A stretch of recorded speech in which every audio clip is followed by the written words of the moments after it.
Sitting at the back of a smoke-filled room on a cold and sunny afternoon, drinking red wine and counting the laugh lines on the face of the girl who stands in the doorway. Name that song. Bet you can't. Well, good morning and welcome, or good afternoon as it actually is now, to sunny Manchester. Sunny but cold Manchester in the UK. And as you can see, it's still, well, it's December now, but this is definitely going to be the last ride out of the year. I'm only out on it this morning because I went to work on my bike yesterday just to, again, clock up some miles on it, try and get it near to a running in.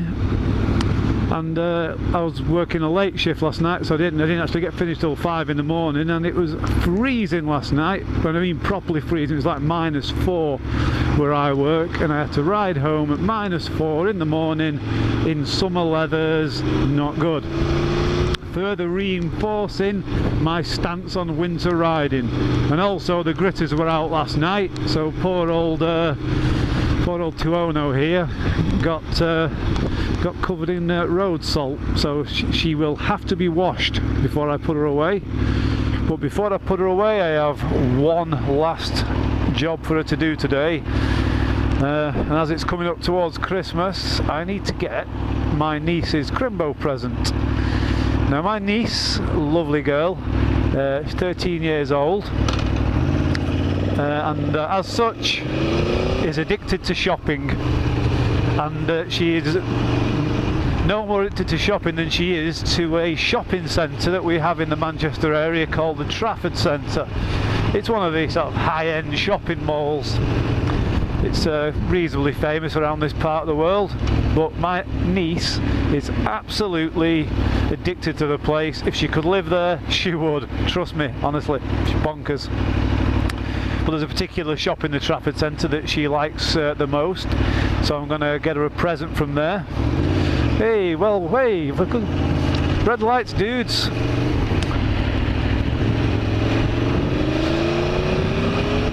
Oh, forgot about the roadworks on the M60. I don't come this way very often. And I posted a video a month or two back where I was basically ranting about the speed limit on this motorway, and I've since found out what they're doing.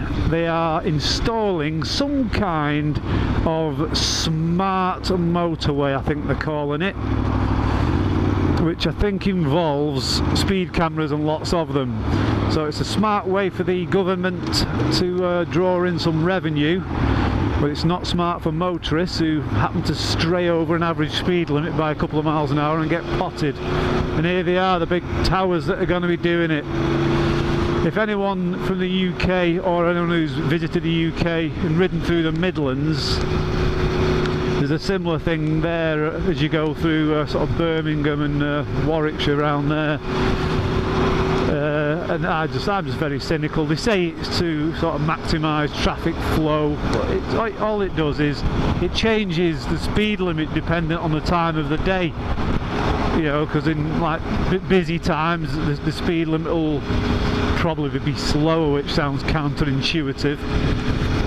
But one of the downfalls of this is if you're not like from the area and you don't particularly pay attention to the signs, you'll end up just doing the national speed limit, blowing through here at 70 miles per hour, and then copping yourself a ticket, which is another bit of money for the government. So anyway, so no big great love of motorways anyway here myself. I find them very boring. You know, you just sat going in a straight line amongst loads of traffic, all going in a straight line. It's just dull. Especially on a bike like this, which is like a naked sports bike, a bit like the Triumph I had.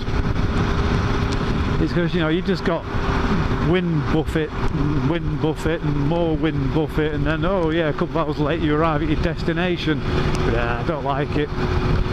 couple of bikes ago I had an FJR 1300, a Yamaha, which is like a long distance touring bike. I never really got on with it because it was quite frankly very boring. 5 gears, long gears, loads of power but loads of weight, and it just designed for sitting on motorways, which it did supremely, I must say, but yeah, very boring. But at least that made it a bit more comfortable. Yeah, so motorway riding, I don't know. I've known guys who seem to like riding on motorways because it's a bit of like a brain out. For once, you don't have to pay forensic attention to the road ahead. As long as you keep a relative sort of distance from everything around you, you're generally okay, because you can see hazards approaching you because nothing comes from behind and nothing's really an issue until it's a beam you or in front of you. But personally, nah, not a big fan of motorways at all. Oh, come on.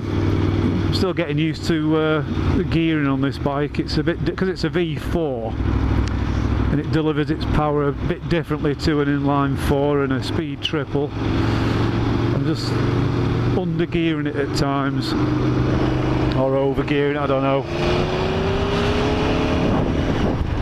It's just, I keep realising I'm referring to my 200 as it or her. I think she really needs a name, and I don't know what to call her. It's not often I'm inspired to name a vehicle. I've had a couple of cars that I've liked or have been quirky enough to warrant a name. A couple of bikes have been given names, but usually the names are derived from their sort of like name that I give them is derived from the name of the actual machine. For example, I had a Yamaha 350 power valve which I called Val. You know, there's been Cuthbert Kawasaki, I can't remember, I don't think I've named that many bikes really, but old Tessie Tuono, there you go, Tessie Tuono, how's that? Tessie the Tuono, it might stick, we'll see. Yeah. But what's the point in in giving a name to a vehicle? I don't know. One of the very popular Australian vloggers that I follow is a guy called AdjrianNickelodeon, and he calls his bike, oh, what is it now? Is it Margaret or something like that? Or I'll have to watch one of his things now and find out. I think it begins with M. I don't know, Marjorie or something like that. But I must say I do like the Australian vloggers. They just have a sort of very nice way about them.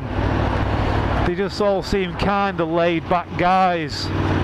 Probably because they have such nice weather there. You know, imagine that like the coldest it ever gets there is like 8 degrees in winter, then that's gonna sort of engender a certain chippy upbeatedness about a person, whereas like now it's about 5 degrees here and it's going to get much colder later on, and the best we can hope to look forward to is about 32 degrees in summer. But I wouldn't swap it though, I must say. I do like riding in the UK just because it's so pretty, except when you're on the M60 in a massive long traffic queue. I should have gone the anti-clockwise way. Oh no, sorry, the clockwise way. I'm going anti-clockwise now. M6 is a ring road, it's a pain in the arse, but it's not. The clockwise way is a bit better. But anyway, so yeah, final rides of the year on the motorcycle. I'm just going to blat out of this lane, bear with me.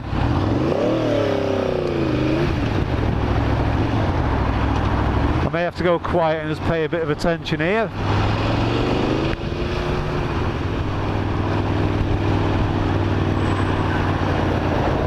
A lot of you that watch video blogs, motor video blogs from around the world will notice that a lot of bikers tend to, at this kind of conditions where I'm doing around sort of 35-40 kilometers an hour, a lot of people will lane split at this kind of speed through this kind of traffic, but in the UK it's not quite that simple, because if I was to go through that gap there and just cut right through, and someone on the right moved into the lane on the left and wiped me out, it would be totally my fault, because I've made a lane for myself.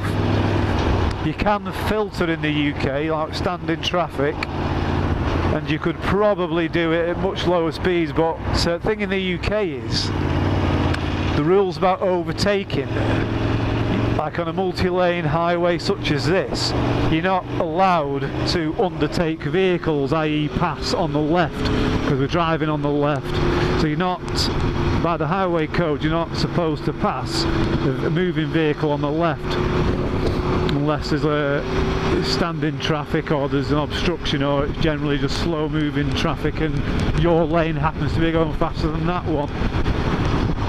So you've got to be careful splitting lanes in the UK, and especially on the motorway, because everywhere there's lorries and they just really restrict visibility out to the sides. So if I was to blap through there and pick a bit of speed up and someone sideswiped me, it would be my fault. And not only that, I'd probably be dead, because I'd roll off the bike into the path of the car following me and get crushed into the bargain. So in traffic like this in the UK, you're as well just chilling out and moving with the flow, and trying to play the old lane game, seeing which one moves the fastest. It's a bit like queuing in the post office, so it's always the one you're not in. Except in this case it is, because I'm actually in the fastest moving lane. Yay me, I win. But yeah, as I was saying, the bike will be going away after this. It's going to get a sponge down, clean off the road muck it's accumulated over the last couple of days of riding, and it's going to get tucked up in a cover in my dad's garage. And other than a little bit of a visit where I'll warm it up once a week, because it just does get cold in my dad's garage and it will get condensation building up on it, but I'll give it a squirt down with some WD-40 or something similar, just to dispel the liquids and just keep it warm, and then dream about the days of spring and summer to come, where we're going to get stuck in and get some miles under the belt, and I can show you a lot more rides that I like to do. And we'll go for some rides up to Scotland, and we'll go to Wales. Some really good riding roads in Wales. You know, just really get out and about.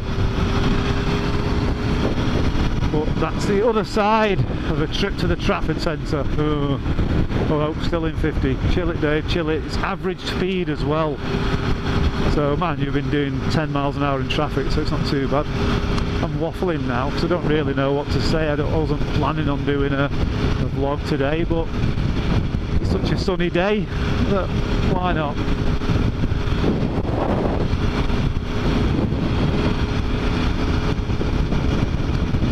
I am going to be getting my mountain bike out more though. I've been having some physio on my right shoulder, and my physiotherapist, I've asked her opinion, and she thinks mountain biking will actually be good for it, because mountain biking's like a whole body exercise, you know, it's a good core strength building exercise. So she's given me the okay to go mountain biking again, so I'll look forward to that, and I'll hopefully get out with my club a lot more. I ride with a club called Blazing Saddles, named after the humorous film starring Mel Brooks and Gene Wilder back in the 70s or 80s, whenever it was. And we're based in Pendle in Lancashire. I've not been out with the guys for a couple of months now, and I need to catch up with them again and stop slacking. Plus I've also got many road sportives next year, which I need to get fit for, because the winter months will pass by and before you know it, it'll be spring, and my mate who I go sportive riding with, my best mate, he'll be all fit, and I'll be slacking and lagging behind him, and you know, so I've got to put a good show up for that. So I'll be out on my mountain bike, and I'll do some cyclo vlogs, which I've not done for a bit. I said I'd do some, and I've only done a couple, and I've not got around to doing any more yet, so I'll do a couple more cyclo vlogs. And if no one has coined that term yet, I, Dave on Two Wheels, 3rd of December 2014, copyright that one, cyclovlog. Yeah, if it's already been done, oh well, never mind, but I think I've never heard it before, so I'm calling it cyclovlogs. And I'm going to start using that term, and anyone who uses it after that will have to pay homage to that, which is Dave on his two wheels.